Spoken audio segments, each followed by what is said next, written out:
Oui, merci Madame la Présidente. Merci beaucoup pour cette étude qui alerte sur les risques, et ils sont nombreux.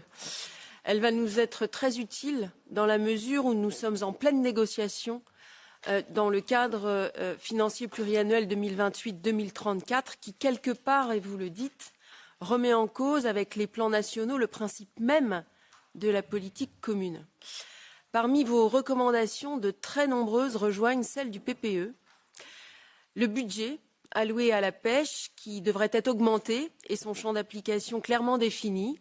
Nous avons adopté en plénière la semaine dernière un rapport intérimaire qui réclame un minimum de 7 milliards d'euros, les 2 milliards de la Commission n'étant absolument pas acceptables.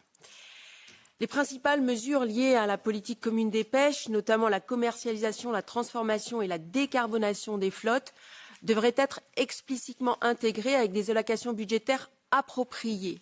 C'est en effet une priorité pour nous. Le Parlement a adopté là aussi un rapport sur la modernisation de la flotte. Nous savons ce qu'il faut faire, notamment faire évoluer les aides d'État et modifier quelques articles du FEAMPA. Comme vous également, nous pensons que la pêche et l'aquaculture devraient bénéficier des financements du Fonds compétitivité pour innover et décarboner. Le cadre de performance qui devrait être renforcé par des définitions plus claires des indicateurs de résultats et un meilleur alignement sur les objectifs de la PCP, y compris des indicateurs spécifiques relatifs à la flotte de pêche, à l'aquaculture, à la transformation et à la pêche artisanale.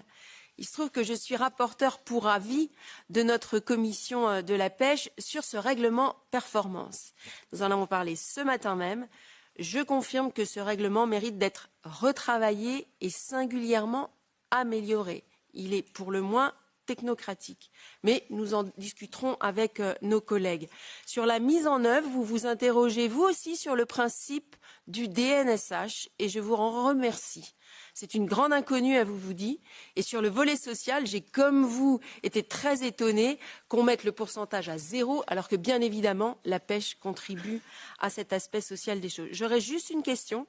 Avez-vous, dans votre étude, abordé la question de la pêche de nos territoires ultrapériphériques, puisque nous sommes concernés pour un certain nombre d'États membres? Merci beaucoup.